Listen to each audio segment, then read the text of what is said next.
Всем привет, мои дорогие друзья, зрители моего канала. Я рад вас приветствовать. И сегодня мы с вами поговорим на тему взаимоотношений между Россией и Соединенными Штатами Америки. Как они появились и как сформировались. Всем приятного просмотра. Ну что же, как я и сказал, сейчас мы поговорим с вами про то, как появились Соединенные Штаты вообще, в принципе, в целом. Ведь США существовали не изначально. Изначально Соединенные Штаты были колонией, английской колонией, соответственно, из определенных событий там произошла так называемая война за независимость Соединенных Штатов Америки. И мы обсудим с вами сейчас это. То есть в целом, как появились США, какую роль сыграла в этом наша страна и, в принципе, что было между нашими странами на протяжении долгого времени. Как вы понимаете, США были колонией. То есть были под Великобританией, которая, в принципе, владела очень многими колониями, и США это была одна из колоний, соответственно, Соединенных Штатов Америки. Из-за чего произошла, так сказать, война за независимость. Британцы очень много поднимали налогов тем людям, которые жили в США. Многие, наверное, слышали про такое событие, как бостонское чаепитие, соответственно, которые и привели к тому, что, соответственно, американцы, ну, точнее, колонисты, которые жили в США, взбунтовались, и, соответственно, когда приплыли английские корабли с чаем, потому что был поднят налог на чай, они, соответственно, стали бунтовать и, соответственно, выбросили просто чай за борт кораблей.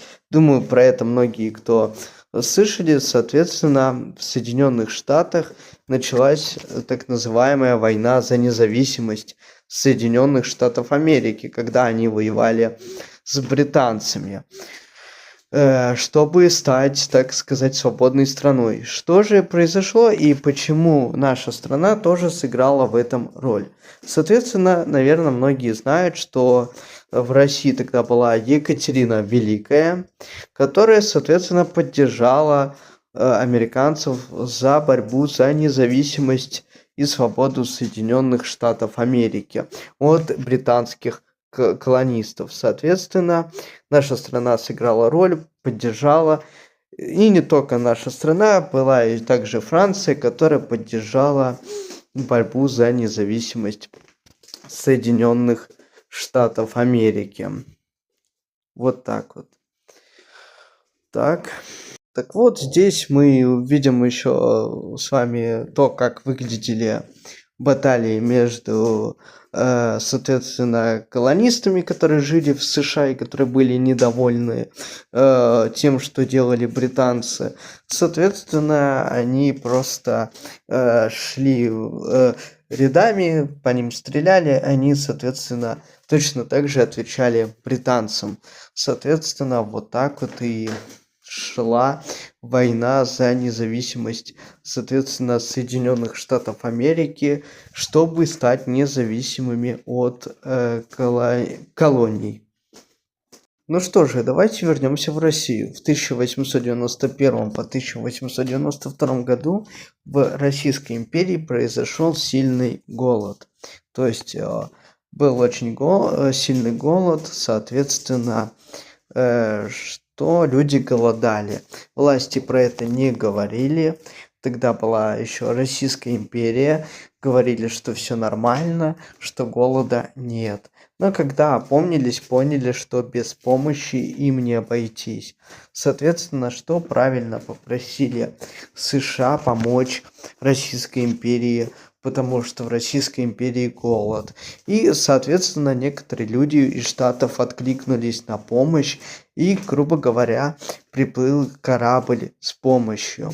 Соответственно, есть даже целая картина, посвященная этому событию, когда американский корабль приплыл в Российскую империю, чтобы помочь голодающим людям и так далее. Соответственно, собирали деньги простые американцы, кто-то зарабатывал по несколько долларов и сами же отдавали свои деньги, чтобы отправить гуманитарную помощь тогда в Российскую империю, так как в Российской империи был голод.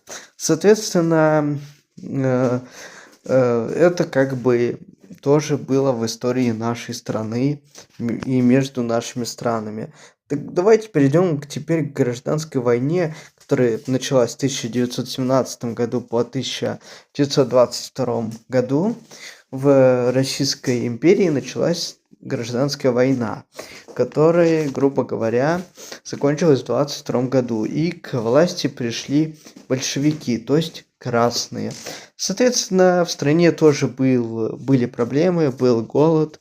И, конечно, попросили тоже помощь США. И США, конечно, помогли. Красные, конечно, были недовольны, но приняли эту помощь. Также поговорим сейчас с вами про 1939 по 1945 год. Это Вторая мировая война, которая длилась. Соответственно, американцы тоже не остались в стороне, когда начался конфликт.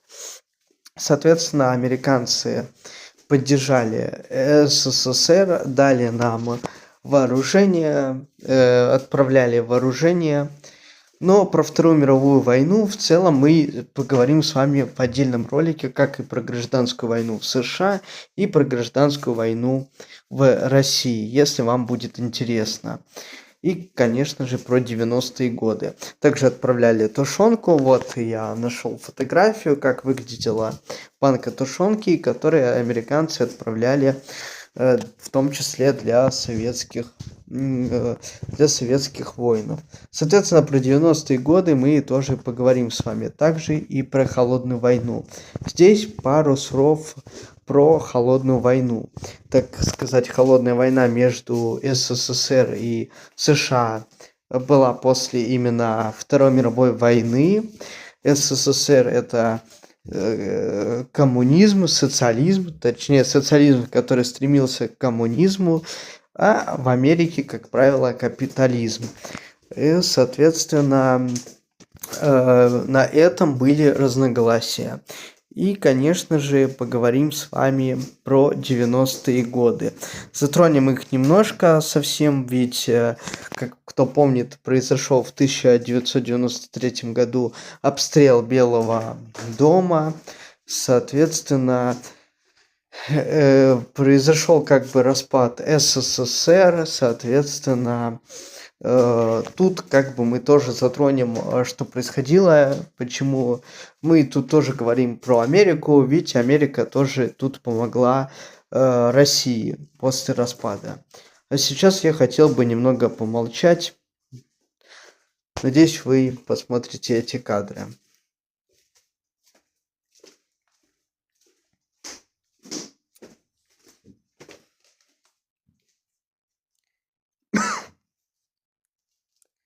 Это те самые события, которые происходили в нашей стране в 1993 году, соответственно, обстрел Белого дома и все прочее. Почему мы тут тоже затрагиваем США? В США в Россию поставила, соответственно, гуманитарную помощь. Конечно, понятно, это была продукция, также именно в эти годы появилось понятие ножки Буша в России, да. Ну, я думаю, все про это слышали, как бы.